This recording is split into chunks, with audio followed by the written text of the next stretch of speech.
Welcome to A Foreigner in the Philippines, and good evening. And what are we looking at, talking about? It's not really that late, 9:45 for us, local time. I'm really looking at the idea that you should never give up. Once you've tried, once you do something and you want to become better at it, don't give up. It seems an obvious thing to say, and yet so many of us do give up. And this is, in a way, if you think about this, think about it in a particular way. Let me put it to you, that when we give up the fight, what we've done, if we've tried to do something, we've given up in the face of difficulty, of a feeling that we can't win. I faced many sessions when I was learning to play a musical instrument, because I became a professional musician, and there were times when I really felt like I was being beaten into the ground just by the sheer the impossibility of learning to play a musical instrument, learning to read music, learning to be able to do it at sight. You know, when a musician goes into, say, a recording studio and he's never seen the music before, it is a daunting task to be able, it's literally like holding up a book and under severe stress and tension in front of an audience, actually reading out loud. You remember when you were a kid at school and somebody would say, or the teacher would say, now we'll have some reading, and open your books at page 57, and Terence, would you read for us? Okay, miss.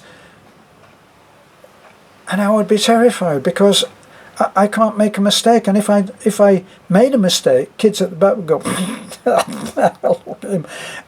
you see, so we're under tension.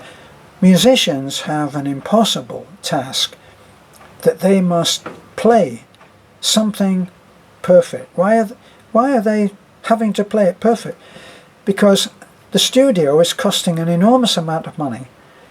Every musician in there is costing money. The engineer is costing money. The director, the musical director, the man conducting, everything has cost money. And if you make a mistake, it has to be done again.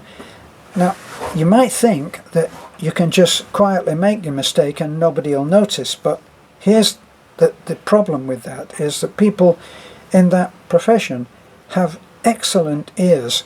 And if you've ever seen a recording studio, or you've seen even for the public media, you can see that they have a desk which has lots of rows of little knobs and switches and everything, and each one is duplicated. So if it's a 24 channel, then it will be 24 lines of all of the same little adjusting switches. Now, what they can do is they can listen just to your microphone. So there you are, tucked away on second trombone, and you make a mistake and you don't say anything, and somebody will say, was there something happened there? And then in the box, in the control box, they'll go and they'll pull all of the switches down except yours, and there you will be fluffing and farting and not mentioning it to anybody, and nobody's going to be very happy with you. Now, the tension is such on something like this that you can get very nervous. And all of this it's a little bit like, kind of like, I don't know, like being bullied, you know. You're afraid to do something. And what we're talking about when we are trying to do something, then we have to overcome the idea that we're going to make a mistake, have to overcome the idea that we're going to do it wrong, because in doing it wrong we learn to do it right. And the most famous, the most popular or easily understood example of this is when you board an aeroplane and the aeroplane takes off. Now, it's the pilot flying it, but once in the air they get to 35,000 feet. Now, how do they know where they're going? I mean, if you look around, it's all sky. How do they know? Well, they have a thing called autopilot, automatic pilot, and that is an electronic device that it is fitted into the aircraft, and it has ways of knowing a different compass setting.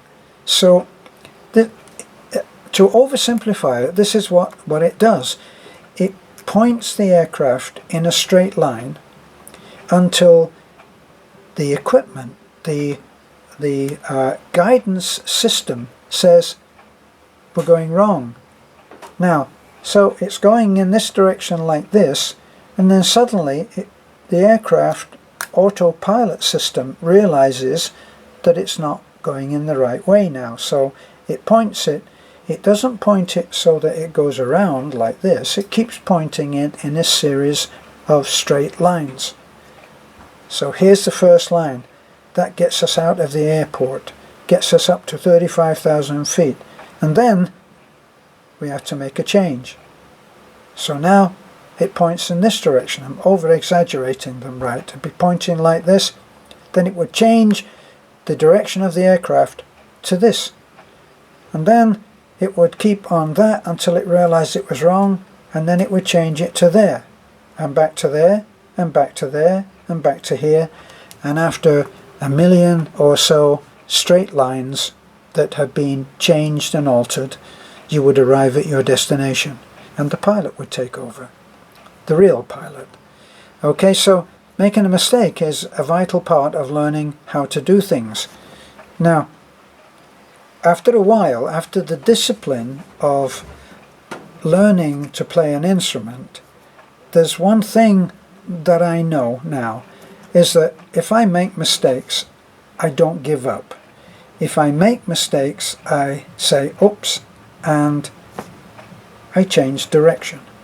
So, no matter how difficult things get, and in the past things have been quite difficult. Someone wrote to me and said, it's been, for you and Beth, it's been one thing after another, one challenge after another, and for our mission we've actually been unable to do what we love doing.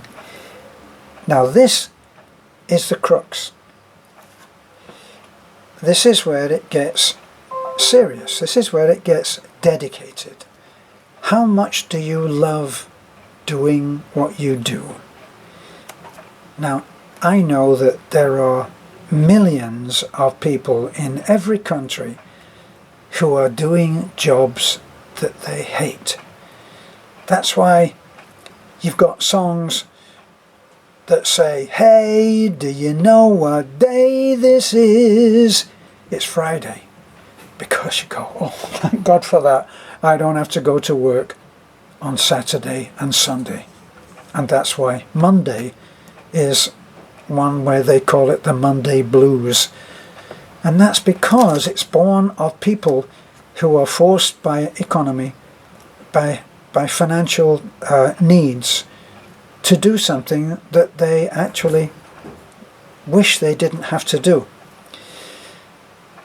Why does this mean that I am the luckiest of men?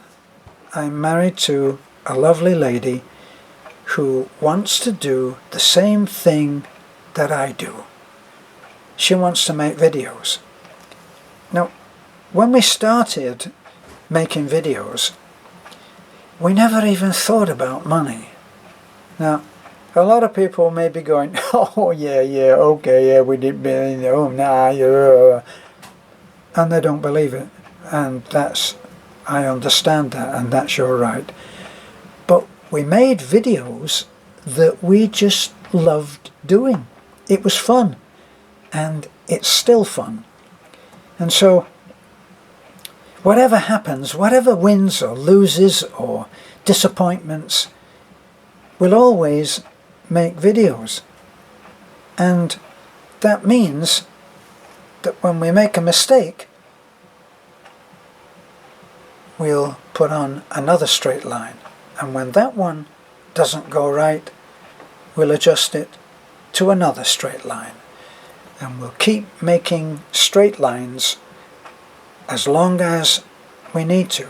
And we will always, always persevere. And in one way or another, we will always be successful. Now, the blow of this is softened a great deal by the fact that I have 2 pensions. They're very modest pensions. In fact, I always refer to them laughingly, much to someone's disgust, who used to message me and say, you shouldn't degrade your UK pension for being small because it's being given to you. No, it's not being given to me. Nobody's giving me anything. I put the money in, and now I'm entitled to receive it. So I have 2 modest pensions. And as I said to Beth when I first met her, I'm not a rich man in any way, but we can live modestly on my pensions. And then we found a love, which was making videos, and we joined that with the idea that we could use our channel to be able to help. And we were doing that, and we will do that again. And whatever happens, we will just keep reinventing ourselves and keep on doing what we love. And why is it easy? Because we love doing it. So we would do it for nothing. We're not thinking in those terms, right? I don't think that would ever happen. But our income goes up and it goes down, and it goes up again and it goes down again, and maybe down even further. But we love what we do, and we love helping people who are not in the same fortunate situation as we are. We will always be able to live, even if modestly, and we will always have things that we can do. There are so many things that I've done in my life. Beth just has that miracle of magical personality that people just love her. And if you knew how she can go through she can navigate the system of a hospital and get someone who just doesn't have the money to pay, she can get them help. You would understand why I call her my warrior princess. So, it's rough. It's okay. We're okay. And we won't give up. And if you are facing a trial where you have what Carlos Castaneda, when he met his mentor, Don Juan, when Carlos complained about people who were making life difficult for him, Don Juan said, you should be grateful to those people. They are your petty tyrants. And a petty tyrant is one who will force you to probably reach heights that you may never have reached without the pettiness of their tyranny. This is a foreigner in the Philippines. Let me see, I can never get the number of nevers, but Winston Churchill was hired to give the keynote speech once at a famous college. And he said 7 words. Now, he stood up and he was introduced. This is the famous, the bulletproof, the bomb-proof, the incredible Winston Churchill. And all that he said was, never, never, never, never, never give up. I think I got the number of nevers right in that case. Makes a change. But then, I'll never, never, never, never, never, never give up. Bye for now. This is a foreigner in the Philippines.